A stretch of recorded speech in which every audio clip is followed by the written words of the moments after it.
Today we're joined by the head coach of the Triathlon Norway, Arild Tveiten, and the newly crowned Olympic champion, Kristian Blummenfelt. Welcome both of you. How are we both going? Thank you. Thank you. Yeah, doing quite well. It's been great to finally get that title that we've been looking for so many years. I think when we started with the national team back in 2010 or 2008, we had this race in our mind. So it's very nice, but also strange to be on the other side of such a big goal. What was that first conversation like between the two of you after the race? Like, what was that moment between coach and athlete after you've become the Olympic champion? I actually don't remember because it took so long time before all the interviews. I come into the mixed press zone. I think we just give each other a hug, and I think we both knew what we have been through to be there. So, but maybe Kristian remember a little bit better. I can't really remember, but like it was just that kind of big relief because it's something that the whole team has been working for so many years. And I think it was like we joked a little bit about it that we said before the race that if we don't win or get a medal in the race, the last 5 years would be kind of wasted. So I just said like, yeah, good that we didn't waste 5 years. Yeah, it's more like that. And also, as Kristian said, it was a kind of a relief. I was actually hired when someone political person have decided that little Norway should take a medal in the Olympic 2020, and I thought, okay, I'm going to take the job, but I have no idea what work was behind it and what you needed to do. And if you knew it today, it could be a chance that I would say no, that was just too much. But the journey toward this has been fantastic, and you always knew that the target was this Olympic to get a medal. And when you are on the other side, it's not okay. What next? What should we do next? Yes, it's a little bit strange feeling, but very happy, of course. Before we unpack the race, I want to ask one thing. And there's all these urban myths that you hear about the Norwegian training team, but the story I heard is in 2008, 2009, there was no high performance team or anything in Norway, and you came on board, and there was a bunch of juniors, of which Kristian was one, and there was a goal of which you asked them all, what do we want to do? And Kristian, you said, I want to win the Olympics in Tokyo because you'd watched the Beijing Olympic Games or something. And is that a true story? And basically the development started then? Not really, because I didn't watch triathlon in 2008. I was purely a swimmer that got a little bit interested in triathlon because I like to swim, bike, and run, not because I'd followed the world stage of like the Olympics in triathlon. So I was watching more swimming and cycling back then. But in 2008, we had the father to Jørgen Gunnarsson, Stein, who wanted to start this, who thought that if we want to be among the best, we need to start early. And he was then searching all over internet to find Norwegian athletes around like 12, 13, 14 years old, was keen to say yes to join the national team. And in the beginning, we were just 4, like not because the level of to get into national team was too high. It was more that we were just 4 athletes who was willing to say, yeah, I will give triathlon a try and see if I can become good. And then the next year, Arild came in and took the role as head coach for the team, and we suddenly had like 20 guys, I think, and girls on the first youth camp or second youth camp in 2010. And since then, it's just kind of been building on, and we got the support from the Olympic team with a focus on 2020 and 2024. So we have always had this kind of a long-term goals and vision that it's not now as a junior we need to perform. It's like 10 years time in the future. So I've always had this kind of belief in ourselves that we have the time to progress and do the job. Talking about that sense of belief, that's something that I think we talk about the urban myths, and this isn't necessarily urban myth, but we always hear about how the Norwegian team just has this this pursuit of excellence, and it's always just about being the best and believing that you can be the best. Like how do you cultivate that culture in a training environment? How do you, as athletes, just every day believe that it is, it's not, there's no between, it's be the best or nothing? Like how does that go about? I think it's a little bit coming from like that childish mind, you know, when you're like 10 years old, you believe that you can do everything, you know, you dream about becoming best as everything. And we kind of still keep that in our group. And also the fact that it's not necessarily a failure to not reach all of your goals. It's worth a try saying that you want to win a race. And then if you don't do it, you can just move on to the next one. And also when you say that you want to win a race in 1 year time or 4 years time, then you have to also, you kind of set the standard quite high, and you need to do the job to get there. It's not like we're saying that we will settle down with a 10th place finish in Kona, for example. We go out there with the ambition to win the race, and then we then need to use the next 2 months to try to back it up and get as well prepared as we can to actually be doing what we are saying we want to do. I can also comment when I started the job, I used to do triathlon myself. I used to be what is so-called the national team in the early 90s. And we were really sucks. We were not good at all. And we were using all the excuses. We were, like you said, Michael, we were from cold Norway. All the other competitors has much better environment for training and progress. That was the excuses we used to ourselves. And it's like, we didn't have the money, we need to have a job and everything. But when I started this job, I said, the mindset I have at that time was, I need to get rid of that, of course. And I knew that was the biggest limiting factor for me to reach my potential as an athlete. So quite from the first day, I said, no way I will tell my athletes that it's too difficult to be the best in the world when you're from Norway. So I always say that we are aiming for the goal. We want to be the best. And I think in the beginning, the result was not so good, but I think we very early started a process that the athletes actually believed that we could be the best in the world. And we were quite offensive on that, but also, it also comes back to you as a coach, because when we say that, and the culture is that, you actually need to ask yourself every day, are you actually doing the job that is needed that you can reach that goal? So it's not a sleeping pill as okay, we want to be the best in the world, that you don't do the job. But when you say it, it has a consequence. And most athletes don't want to take the full consequence of what the goal they set is. I heard a lot of athletes who said, I want to be the best in the world. But when we meet them, see them in training environment, I say, I can very easily see why they are not the best, because they don't do what is needed to do. They think they do, but they don't do it. And I think for us, I think it's no compromises.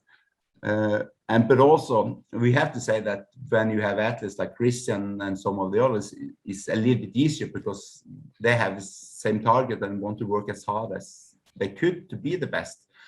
And within a national team, you also sometimes have some athletes that don't want to do it, or you see after a while that they don't have the right mentality in them to do it. But it's not about talent, or it's what you are wanted to do. If you will you take the full consequences of the target we have said that we want to be the best. So yeah. But did you think you're also, finding such young, I guess, like seedlings to some degree that hadn't been corrupted by limits, and then being able to work with them and develop a group of amazing athletes that feed off each other? A lot of training environments, when you have so much talent in it, too much of it, they can become too competitive and can almost implode. But you've created this, you see it with how close of friends you guys are. You feed off each other's energy. I think my biggest takeaway was watching the Bermuda event when the attack came over the top of the corkscrew hill and Casper got away, and and Kristian and Gustav are sort of sitting back going, oh, okay, well, he's our teammate. No one's going to chase it. And you seem to be content with that. And then when you guys attacked, I remember, I'll never forget watching the coverage and you're looking at the field that was coming the other way. You guys had decimated them and there was a smile across Kristian's face. I'm like, man, this team is high performance personified. And that was really, for me, as a fan of triathlon and as a person who did the sport, when I thought these Norwegians have got the perfect culture in place. They feed off each other and they're like a tidal wave. It's not going to stop. And you're so young. Do you think having that right athlete mix is important? And sometimes people coming in can disrupt that if they don't have the right attitude? I think it's important. I think it's important that we all kind of appreciate kind of the help we're getting from each other. Yeah. Like I've been training with Gustav and Kasper and the rest of the team for nearly 10 years now. And when I was like maybe the best junior and the kind of the first one to step into the senior game, I still kind of appreciated the help I got from them in the training. And I hope that they also managed to see kind of what I was tributing to them and kind of helping them and showing them a little bit the way. So I think that we have all kind of learned to appreciate that we all makes the job easier for each other. And it's no reason to try to worry about your teammates when it's like 52 other athletes on the start line in the Olympic Games.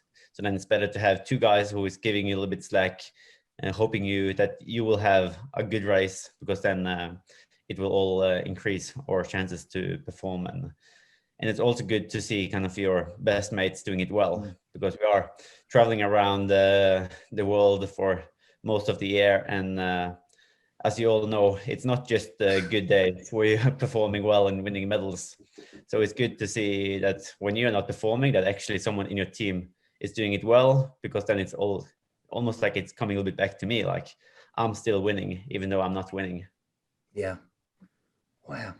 Wow. The other question I want to ask, because I follow a lot, and I guess I live through social media has its positives and negatives. So I guess I follow your life. I feel like I know what's happening in your life just through your socials. And I guess this is a question to both of you guys. Just seeing that the way you guys train, you spend a lot of time at altitude. I know you go to Sierra Nevada, which is very, very high, 2,400 meters from memory. And then you spend a lot of time in Font Romeu. And you guys do a lot of altitude work, but it seems that you don't do a lot of the heavy speed work that you see, say, the Brownlees were famous for, or you guys are very much into that Peter Snell, Arthur Lydiard, longer type threshold work at altitude. Is it a one size fits all sort of training philosophy within the group, or is it a lot of testing and specific work, or do you do most of that stuff together and the same program applies to all of you guys? That's a good question.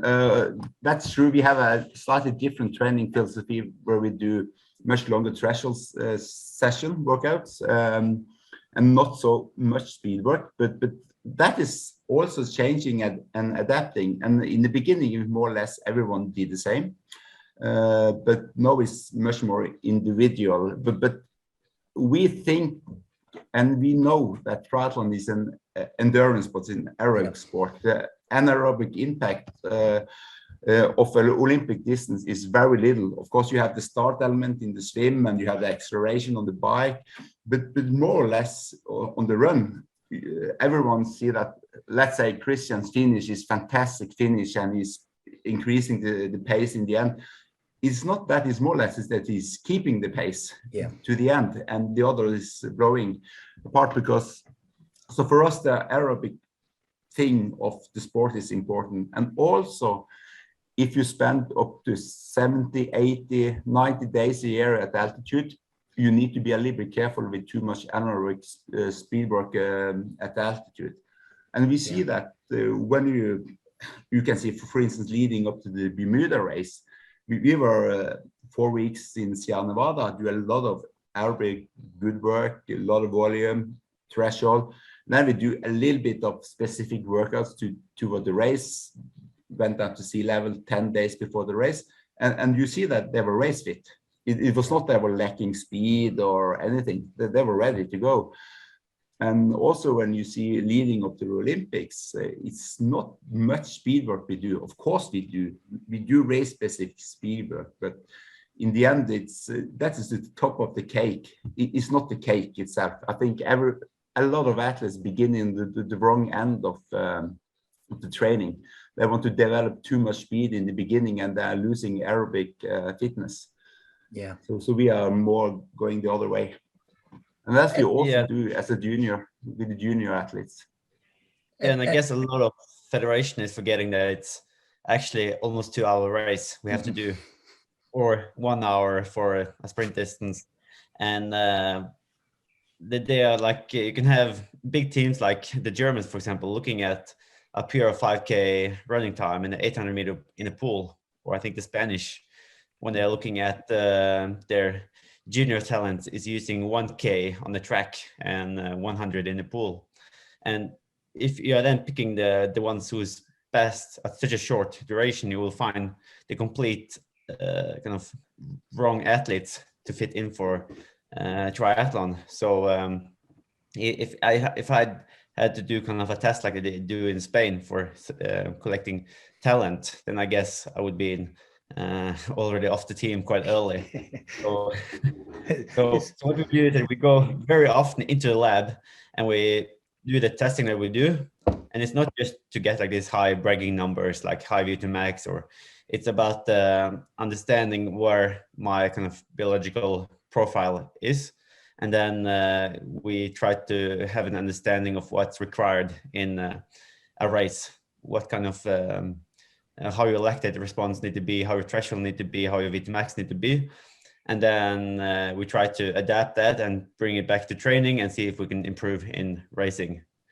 So for example, I have a little different profile than Gustav, which means that, for example, I need to do more works that trigger my lactate response, because even though I look quite muscular, I barely produce lactate when I'm sprinting.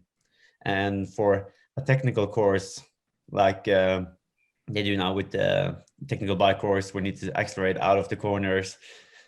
Like Super League, you need to have a higher VLA max than just in a TT position. So I actually need to do this kind of work to get my lactate responding quicker, because if not, I will suffer too much for doing accelerations. And this is something we need to go in the lab to get the numbers on, because it's very hard to have a feeling of just like, to find a reason why it's not working. It's poetry to my ears, because that's how they pick the Australian team now, with a 1K swim time trial and a 5K track time, and you're on the team. But before we break down the Olympic race, I just want to ask, because I'm fascinated. I've always wanted to talk to you both about your training, because I follow it as from afar, and I'm always intrigued. And I know you test a lot, but being at altitude a lot, and I used to spend a bit of time at altitude, and I struggled a little bit with it, with getting the mix right on altitude when coming down and all those things that apply. How do you differentiate the response between, say, yourself and Gustav and Casper being up there? Are you responding the same way with your hemoglobin? You know, I found that I had very little increase in hemoglobin by being at altitude, and I actually lost a bit of strength being up there. I could improve my run, but my bike was I sacrificed my bike strength to be there. So I trained a lot lower in the end. But how are you guys finding that? Because Sierra Nevada is very, very high, and even Font Romeu is at a mile high. So they're both, you know, mile high is not too high, but Sierra Nevada is very, very high. No, you know, you should join the team 20 years ago, and then we should see the difference. I needed it. I wish you were around. I'd have a very different looking career, I can assure you. All the way it could be. But it's a good question.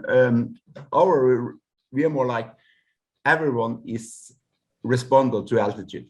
It's about being able to have good enough intensity control of the workout you do at altitude. Yes. And we see a big difference in how, let's say that we go doing a threshold session, and we know what lactate value you should be at. It's a really big difference in how much the people need to increase or decrease, mostly decrease the pace to be at the right intensity. And there you also see some of the big thing for the Norwegians. Okay, we are training together. We are pushing us each other in training. But when we are doing this kind of session, it's all about being at the right intensity for you, just for you. You don't care about the other. So you can see quite big difference in Gustav, Kasper, and Kristian on a session, long threshold session in the hill or on the track, because they always do it on the lactate values the test shows that they need to be at. And there's a big difference. And then you see a little bit different in how they respond when they are at altitude, but they are coming down, it all comes back together. And you cannot see the same difference. But in training, you will see a big difference. But in the end, you think that we know that all is responder. But if you do too much anaerobic work, you will probably don't have the same increase in hemoglobin mass. And for instance, if we say that the lactate value for threshold session is 2.4, which many think is too low, but you are pushing at 3.5 or 4, you're going too hard, and then you actually don't have the same response for altitude as you could have. That was my problem. You just yeah, I think that was my problem. I had like, and now I do I respond a little bit less than the other guys because I have like big lungs and I can breathe in a lot of oxygen from the first week, so I can actually be on the pace. I barely feel the altitude, but I respond maybe 5% of increasement of hemoglobin, and we have guys in the team who's having like 10%. But actually, back in the days, 2015, for example, I had like this season where I thought that, okay, I need to get faster on the run if I want to win races. So I came up to Formö, and I had this thing in my mind where all my track workouts should be faster than 3-minute pace. So if I did like 10 by 1K, I did 2:59 on all of them. And I did like the 400 was 1:11 or faster on all of them. So never over 3-minute pace. So I was doing fine on the camp, but then afterwards, when we're measuring the blood volume pre-camp and post-camp, it shows out that I actually lost hemoglobin for being in altitude. Wow. So then the whole point of have been in the altitude camp just disappeared. So I could have actually got more out of the camp by being at sea level. So therefore it's very important to do, as Arild says, intensity control, and also to find the right rhythm on a camp that we by day kind of increase the hemoglobin. So we've had this period of time earlier where we've been measuring the hemoglobin and hematocrit respond every second day on a camp to see like when we are increasing. And often we see that like the day after rest day, we suddenly get like a spike in hemoglobin, because when the body has like the time to rest and kind of responding, and then we do like 3 tough days again, and then it's 1 day of rest. So we've kind of tried to optimize the rhythm as well on the camp to get as much response as possible. And it also makes it easier for us to see for how many weeks we need to be in altitude. So often you have athletes being there for 2 or 3 weeks, but what we see that normally if you are like 4 weeks, you will normally get like twice of the response in terms of increasement of hemoglobin. So we all normally like to be there for like at least a month. So you guys have got you've dialed in the altitude training, you've dialed in the testing, and you seem to know all your parameters. And so I'm going to take you back to the Tokyo test event, and that period between there and this Olympic Games. And you all walked away from Tokyo, the test event. The Norwegians were phenomenal. You didn't have the best race, but what everyone was talking about the heat. The whole conversation around Tokyo was the heat, and so I was interested to understand, because heat was something that I tried to deal with a lot in my life, and I didn't believe in training in heat a lot. I just thought you needed a little bit of stimuli in heat and then get out because it makes you too tired. And I'm just following you. Maybe I'm wrong. You guys didn't seem to spend a bit of time in Phuket, but you didn't do big blocks like a lot of athletes did in the heat. Am I right in saying that? And if I am, why? What was the philosophy behind that? Yeah, I can say a little bit about it. Okay, we have spent the time in Phuket for some heat camp, but we have done a lot of heat training at the altitude camps. But it's like we try to find out what you need to do, what is enough and what is too much. Yeah. Because if you spend too much time in the heat, you can actually have trouble with adaptation to the training. So of course we have done it, and we have paid a lot of attention to it, and we are going really into the details, and I think we have probably have a little bit better knowledge than most of the world about how to maximize that. And when we actually coming into the pre-camp in Miyazaki, we actually thought it was not too hot. So we actually need to do quite a lot of training indoor. It's strange, but we were in Japan at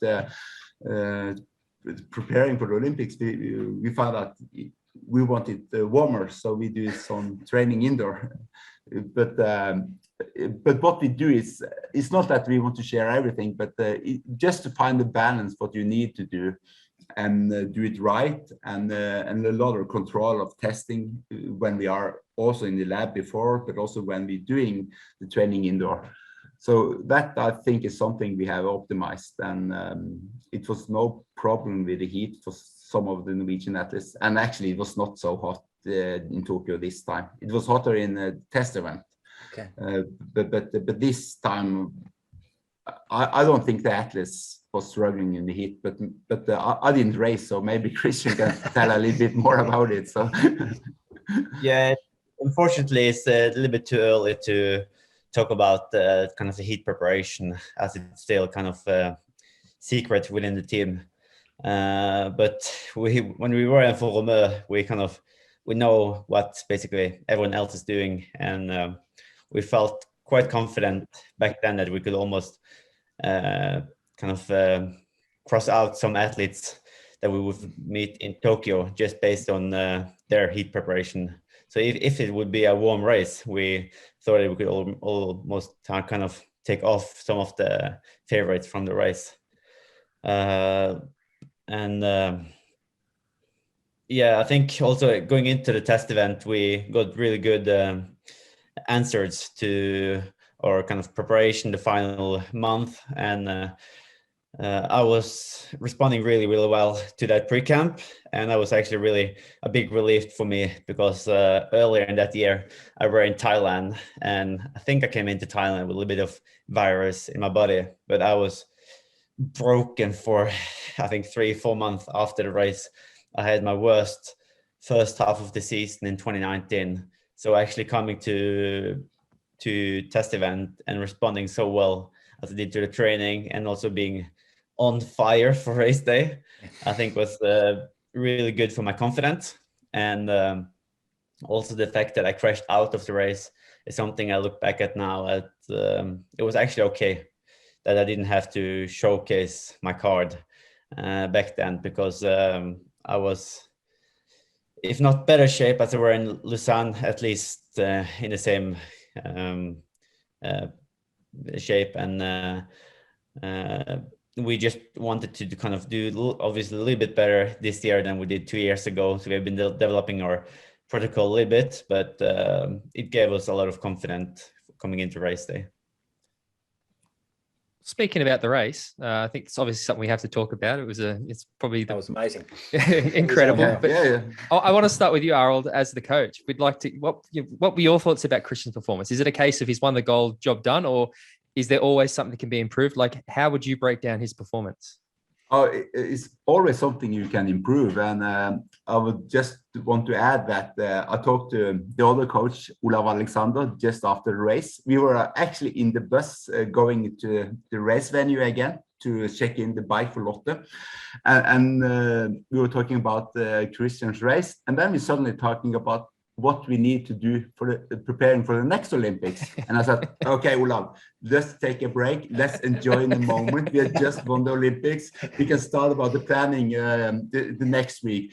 So that is a little bit of how we thinking, always want to improve and want to be better. But when it comes to the race, I think it was more or less perfectly executed from Kristian's side. He played his card well. He did what he needed to do, and he was in total control.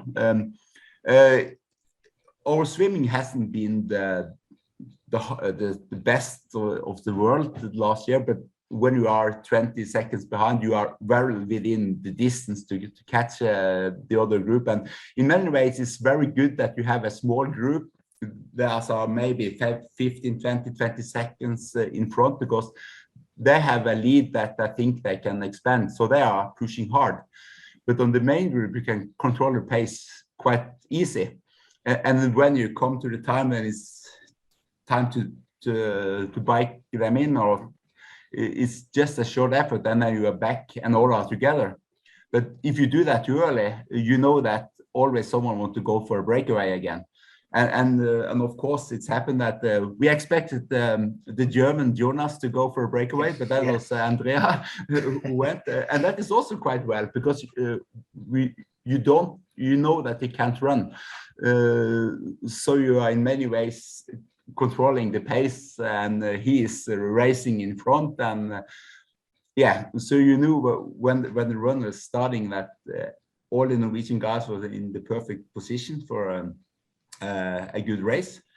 And the run, it turns out to be the way that Kristian can race the race best. So it's in many ways a very good executed race, and but it could always be a little bit better. But at that day, I think it was perfect, and I saw he was in control, and I didn't do too much coaching at the venue, but I say on the last lap, when you're going into the last lap, just trust yourself.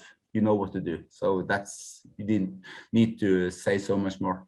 And but Kristian, he was there, and I know it was a tough race, and he pushed hard in the end, but he also know that he can tolerate and push that hard. And if you want to win a race, it should cost a little bit.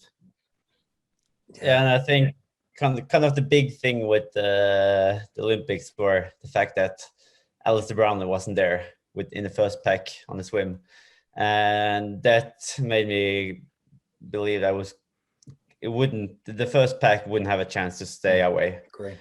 Because there were no really strong cyclists who was like willing to drive away. So and also with having Gustav behind, I thought that okay. It's probably going to come back together a little bit like we did in Yokohama, and it's going to be a 10K run race where I need to beat Alexei, a guy who just ran away for me with a minute in Leeds. So I had a little bit trouble in Leeds with my hamstring. So I thought that on a good day I could kind of still catch up this minute. So I think the race dynamic was a little bit suffering by that I think everyone was believing it would be a 10K run race. And as they said, it was a little bit strange also with a few domestic riders like Matthew Sharp pulling for Tyler, and then he was just in the front, and it seems like nobody else was kind of interested in doing anything the last 20K. So on the last 20K of the bike, I was just trying to squeeze myself in front of Tyler into Matthew Sharp's wheel and use him as my domestic instead, and just be as rested as possible for the run, because I thought that it was all about that 10K. And getting off the bike, you know, you did have Alex Shee. I was going to ask you that after the Leeds race, and you did have Alex Shee there. I'm sure you're expecting it. You did have Hayden Wild there, who is quite a dynamic young racer as well. You're young. And what were your thoughts? How were the legs? Did you feel like you're having a day, or because you looked amazing? You looked so like you tend to show. You don't tend to hide anything. You show when you're racing, and you look so in control. Is that how it was? Yeah, I felt really good coming off the bike, and I was a little bit not worried, but kind of we were 10 guys, 12 guys, like coming together after the first lap of the run. So it was almost a little bit like a fight for the position there on the run. So that's why I was kind of drifting back to 7th, 8th position there. Not because I was feeling tough, but it was more that it was a lot of guys who was kind of fighting for being in the feed to either Hayden or Alex. So I was kind of taking my time, and if they open up a gap in front of me, I had like what it took to kind of just bridge up, and trying to wait until that last 3-4K. And I think a few guys was like dropping off halfway through, like 1 and 1 and 1. And but the first big separation was like after 3K, I think, when I went to the front and picked up the pace and managed to bridge away with Alex and Hayden. And then when you are 3 guys getting a gap in the Olympics, it's really kind of, you're all kind of thinking, okay, yes, now we have a medal. Yeah, like, and I think that was kind of something that they were a little bit motivated by as well. So Alex went to the front again, pushed the pace, and it was all about the last lap. Yeah, and I had no idea how Hayden would be because I think I've never been sprinting really against him either. I haven't been sprinting against Alex for a final K either. But Super League, you when he came to Super League, you ran him off his feet, if you recall, in Jersey. He went to the front, and you came around him at the end. It wasn't a sprint, but in that second race. So it was like watching a Super League event. I must admit, when you guys made the break, I was starting to wonder whether, exactly what you said, whether the 3 of you were thinking, okay, great, I've got a medal. And then that starts to cloud your thoughts. And I started thinking, okay, which one of these 3 are actually thinking, I want the gold one? That's the most important conversation. And yeah, you could see from the beginning, Yi was trying to run you guys off, and you just looked controlled. At what point did you feel, you know what, I've got this? I think you never know. Like when a gap has been opened up, you just want to kind of kill that chance to the guy behind, open it up as much as possible, and just make him realize that kind of, okay, he should either save for second place now, you know, and try to secure his position. So I didn't really know. First of all, it was quite strange to get that gap in the first place, because then I had like this in my mind that it's the freaking Olympic Games. I'm leading the race. I have a gap. I'm on the road to a gold medal here. And then I got this 180 degrees turn and passed kind of the coach's area, and just tried to take advantage of the downhill, because I normally run quite fast downhill.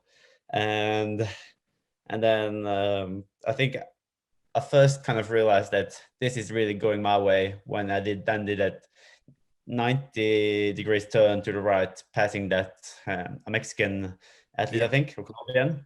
Yeah. That was kind of the first time I thought, okay, the gap is so big, and I am just kind of, I can just grind it through and kind of even pick up the pace if I need to. And oh yeah, but it's still, you can't kind of make the feelings and emotion go in, because then you will suddenly just fall apart. So I just try to stay focused and getting onto the kind of blue carpet before like really just letting the emotion get through. Yeah, there's only 5 men and what 10 of you in history that have ever had that. Walk me through the last 100, because man, I'm envious. That is just every athlete's dream, what you just experienced. What was, knowing the journey, knowing that conversation you had in 2009 together with your coaches, that you wanted to achieve this, knowing all the work that Norway has put into this, all the work you've done as a team. What's going through your head? Walk me through that last 100. Extremely released. Like, with I think it's like 3 years ago, I went out and said like, they always kind of ask, what's your ambition for like the Olympics? And I said, well, being in Gold Coast in 2018, we had like a newspaper there, and I said that I'm guaranteeing you that I will win in Tokyo. So the headline was like, guaranteed the gold medal for Tokyo. So we have really been putting the pressure on ourselves coming into this race. So it's maybe just that relief that we actually did it. And it's strange coming into the Blue Cup as well, because that finish shoot is something I've been, first of all, dreaming about for so many years, especially after the test event, when we had kind of got like a overview of how the venue would look like. Then you especially have kind of the the real finish shoot you could dream about. And also after the bike and swim fan, when you're kind of walking a little bit and seeing at the finish shoot, looking at this grandstand and kind of almost measuring up step by step the last 100 meters. And it was something I was thinking about the day before when I was about to go to sleep, like 7 p.m. because the alarm was going 3 a.m. So it wasn't easy to fall asleep when I just thought about that last 100 meters and how that would feel like. What about after the race? This is the thing that I find so fascinating. Like after you've won it, after you've got changed, you've had a shower, you've got your medal, is what, like, you've talked a lot about relief, but you've also talked about how you've said so many times, I'm going to win that gold. Was it surreal, or was it like, no, this is what I came to do. This is what I've always believed I'm going to do. So this is how it was always going to go. Like what's that feeling, or what's the last 2 weeks been like in that sense? I think straight after it was more like I was appreciating really that I have kind of achieved what I said I would do, because I knew that if I didn't, it would be like a quite dark month coming up after. Like I would be extremely disappointed, and I said that if I'm not getting a medal in this event, it would be like a dark day after the race. But that was just a lie. It would be a dark month after the race. Like, and it's something that would stick to my mind for the next 3 years. After, for example, Rio, where I was nowhere near to be one of the favorites, I still dreamed about getting this breakthrough performance and getting a medal. And when I just finished 13th in Rio, that was just like a race I just want to forget as quickly as possible. And I never actually watched the replay of the Rio Olympic Games before last year, like in 2020 in the summer. So it took me 4 years to kind of get back and kind of look at that race. So it was just that relief of actually being in a quite nice place, good position after the race. All right. How is Kristian and the team after a bad performance? He says he's in a dark month. As the coach, how do you deal with those times? just let him be alone. No, everyone. When you, of course, you know that in the high performance sport, you have a lot of great days too. So most people, you don't say too much. You are quiet. You see that you don't need to talk too much to them. I think when an athlete have a bad day, a bad race, it's not the time as a coach to just attack the athletes. That, okay, we need to analyze the race. We need to go through it because it's just two emotions. So just let it sink it in. But I think I know. Earlier days, I think Kristian has been quite angry at me that when he has been performing bad, when I would want to go through the race just after the race. So I think now it's more like if it's having a bad day, just take a few hours or days, and then you can bring him back on the topic again to talk about it. But in the end, if something is going not as planned, you probably know it, both of us. It's not like you need to overanalyze it. So yeah, but it's always better when the athletes perform. Of course. Kristian, I think, sorry, you go. I think Arild has learned over the years, because I've had races where like everything is just going awful and kind of getting like a DNF, for example, or finishing 35th, and then I'll just go to that massage table and just want to have like a moment for myself, and then he is coming there next to me kind of trying to ask like, yeah, how was the bike, how was you think you pushed too hard on the bike? Like, come on, leave me alone. You're like the biggest idiot here already that I didn't manage to run well. So I think he's learned there, and just he's giving us some time off. And but yeah, it goes up and it goes down, so we learn to live with it. Kristian, you came on our podcast last year with Gustav, and you told us that you are aiming to win the Olympics and Kona in 2021. You have won the Olympics, and this weekend we found out that you have gotten a slot to the Hawaiian Ironman. How did that come about? How did you get the slot? And Arild, as his coach, what are your thoughts on him going to Kona?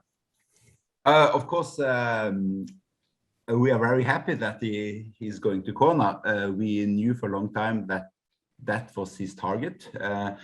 Now that he get an invitation spot, is of course it's for me as a coach, I think it's really good. Okay, in one way you could say it could be really good for him to test out the distance before, but you look at the other hand, he's in really good position for the overall grand final, overall position in the World Series. And it's very good that he can go to Edmonton with rested legs and actually perform at the level that he needs to be, and then switch to the Kona. And yeah, I think Kristian could tell about his expectation, but in the way from the lab and what we have seen in the various training, we are not afraid of the distance. We are not afraid of the preparation you need to do. We know, of course, this will be a little different game, but believe it or not, he had a body and he has a mind to really execute well in Ironman race. So I think it would be a really interesting day in Kona in October. But I got to do like 9 hours of race pace on Monday and Tuesday combined before I got the wild card on Wednesday. And so I was actually thinking there when I did this, like on Tuesday, I had 3 hours race pace on the bike and then 2 hours race pace on the run. And I was watching Frankfurt in front of me, the live coverage, and I was just thinking, okay, it's almost like I hope that I'm not getting the wild card because I'm really prepared for Frankfurt now. But also, on the other hand, it makes it much more likely that I can have a good race against Alex Z in the grand final. So that's maybe the main thing, that I now have a fair chance. It's going to be a proper battle for the overall in Edmonton. And then also I have more enough time to prepare for Kona after. It's like 2 months of pure race pace training, probably with a lot of testing at home and just trying to find out when to get to the big island. And I've heard that you shouldn't really stay close to the race venue because it's too busy and you don't really get to relax. So we will see where I kind of plan that kind of stuff. But I really do want to be down there early and also go through the course a lot of times before the race. And you guys do a lot because of the training, the way you guys train anyway. It's almost an Ironman. You have an Ironman training philosophy and you just apply it to short course racing. So it's sort of like, I think like Jan Frodeno, that the step up in distance is not going to be difficult at all. But what will you apply post the grand final? Will you go to altitude? Will you do an altitude block before it, or are you just going to stay at sea level and then go into Kona and do it that way? I think it's going to be, we will trade off a little bit VO2 max because I have high enough VO2 max for Kona. So I guess it will be sea level training and then heat preparation.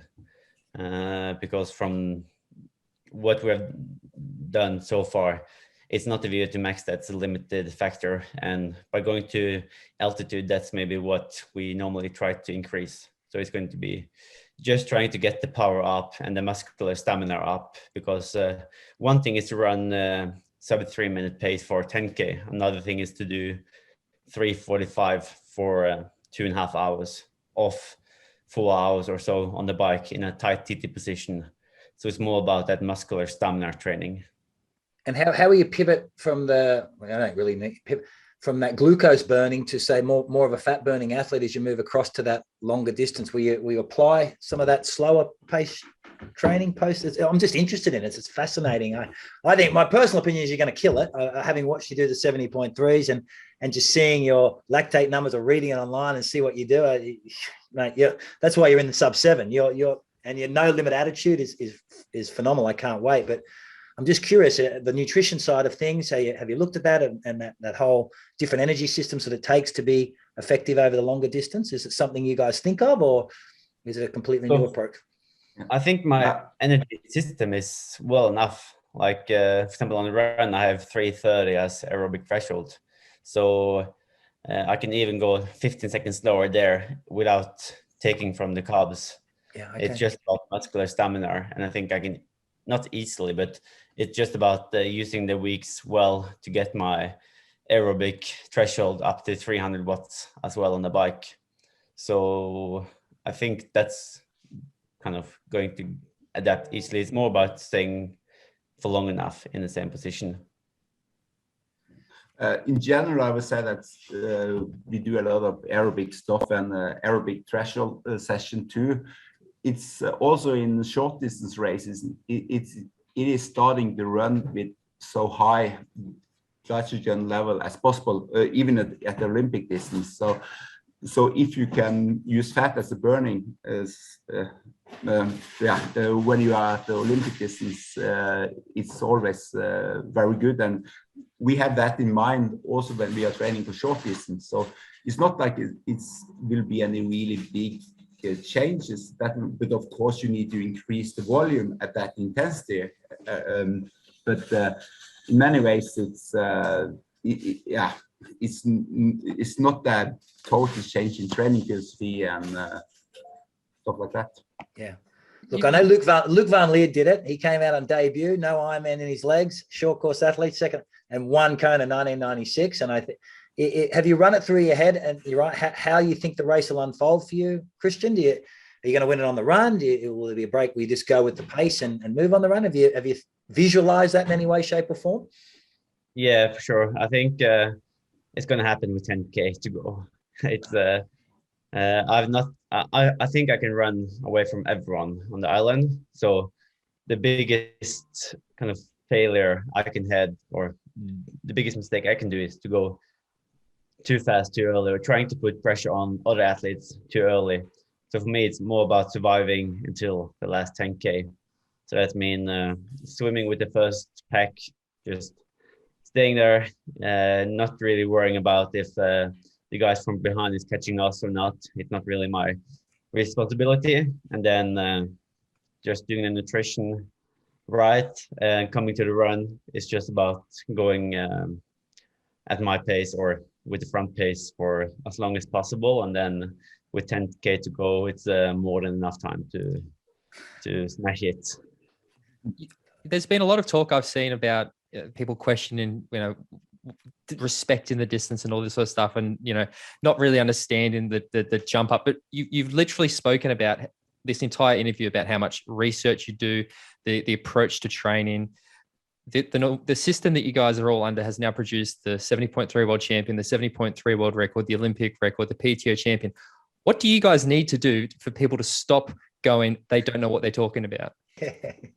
I think that's something that we've always heard since we started back 10 years ago. Like even here in Norway, we were like the young kids who probably did well on sprint distance and Olympic distance, but we would never be able to last a half Ironman or Ironman, And then we always had this kind of self-belief that, of course, we can do a half Ironman, but we don't really bother doing it because now it's all about the Olympics.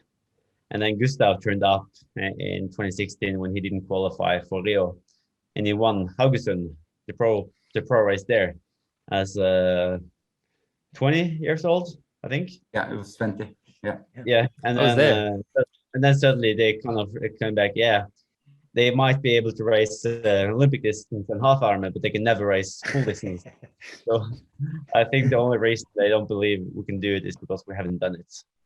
No, I think they're starting to believe. I'll tell you what, I think people are starting to believe. I love it. I think that it's so refreshing that a group of you from Norway, that entire group, that you state your intentions and you don't buy into the chatter and you go about and you prove with performance. It's amazing. I haven't seen momentum like this since the Luc van Leer days, and I can't wait to witness it. And and that brings us on to sub 7, Tim, because you're the only athlete that, when we spoke to a lot of people about sub 7 and when the conversation first came about what could you possibly do over the distance if we were to fix it a little bit, and everybody, Jan Frodeno included, actually Jan said it will never happen. Can't happen. No one can ever go quicker than 7:15. I said, what if you do? No, it can't happen. I'm not interested. I said, Alistair said, I think I could do it. You went, yep, 100%, 7 hours. Yes, I can do it.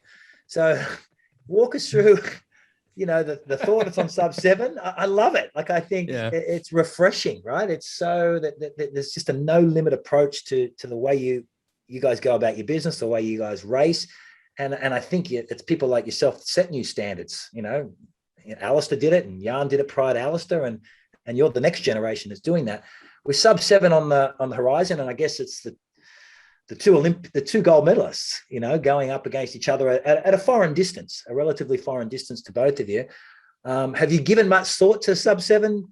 Probably not, because it's still a while off. But how will you go about that, and how should we be looking at your, I guess, attempt at the distance? Will it be done on the run? Will you be doing it on the bike, or is it a combination of all? Will you run a sub 2:30 marathon, or is it about delivering a big bike ride? How do we do that? I think the background kind of what we're thinking is from everything we do in the lab. Like, we see like where my aerobic threshold is as an ITU athlete or a short distance athlete, and then we assume I can improve that a little bit by focusing on it.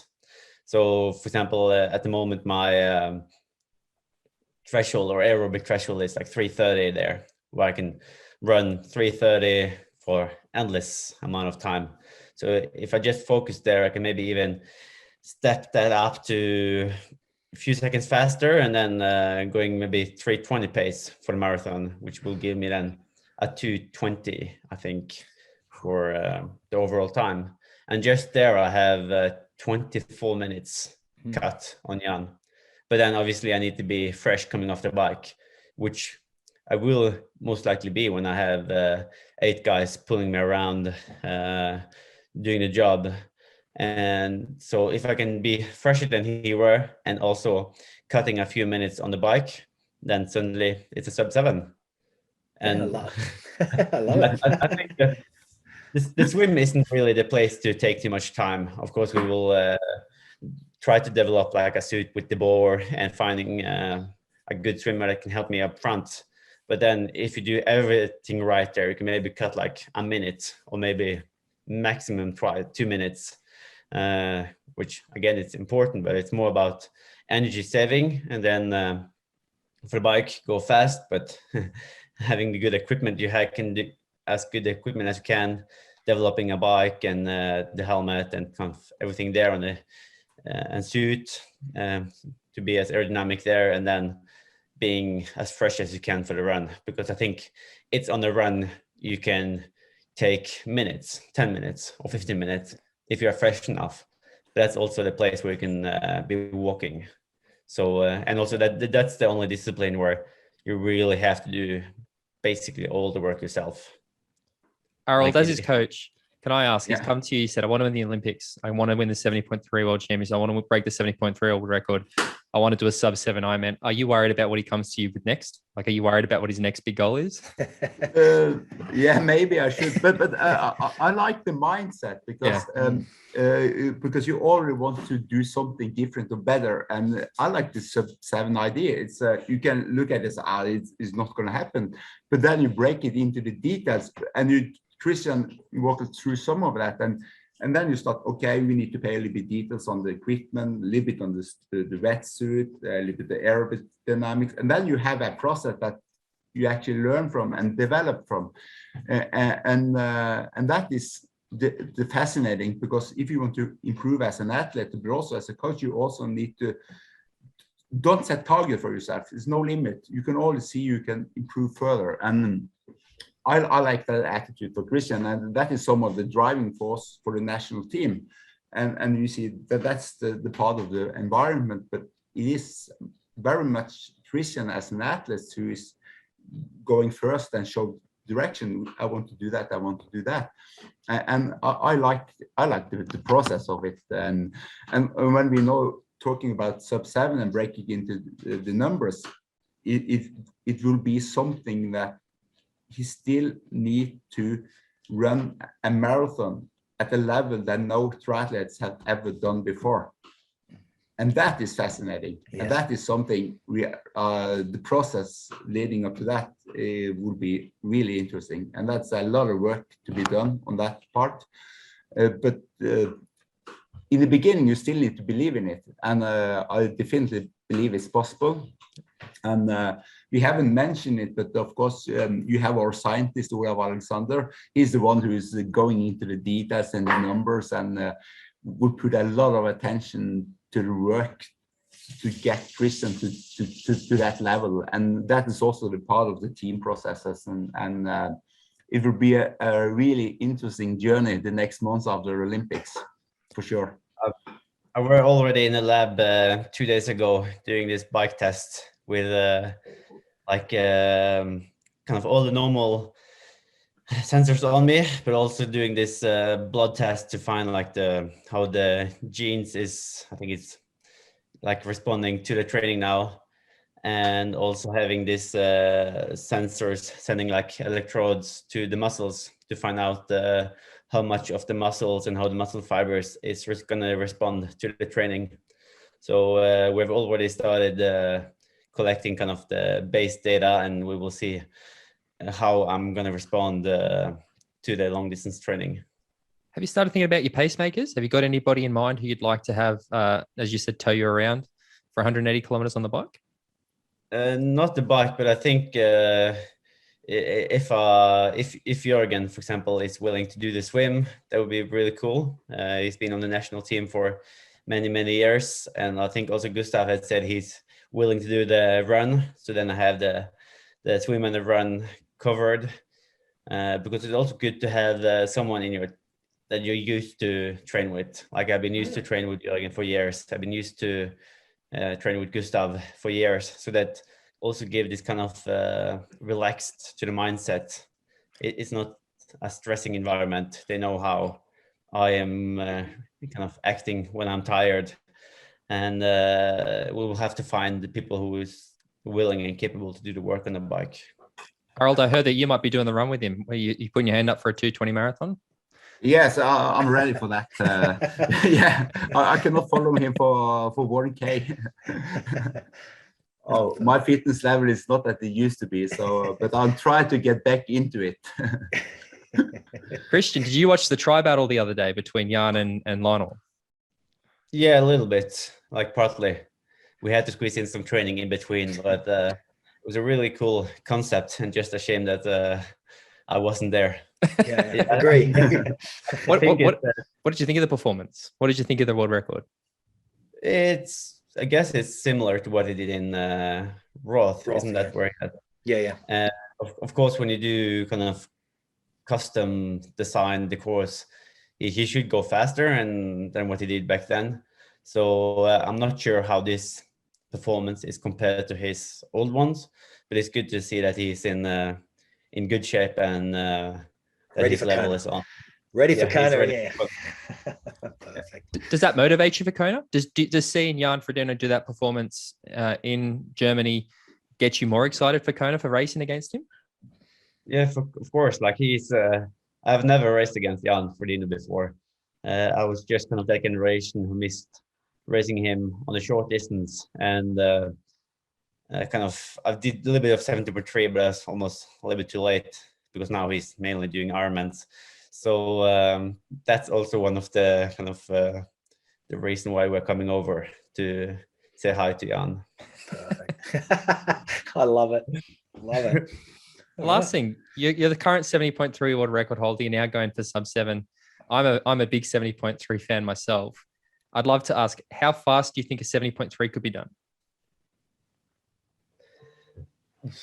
It's not too much faster than what I did in Bahrain. Like the biggest difference between 2019 and 2018 was maybe that the bike course was a little bit shorter. So I would say both of those performance was maybe equal, even though it was like 4 minutes different in time. So it's hard to say. Maybe a minute or two that I can do, maybe 3 minutes faster than. So maybe down to 3:25 or 3:26. Perfect. Fantastic. Well, look, guys, thank you so much for your time. Thank you. It's been It's riveting. been absolutely awesome. Thank you. It's thank you. It was nice chatting and meeting you all. So. Yeah, you too. Yeah. And congrats, Kristian, mate. Yeah, my whole family was in tears watching. It was unreal. It was the best.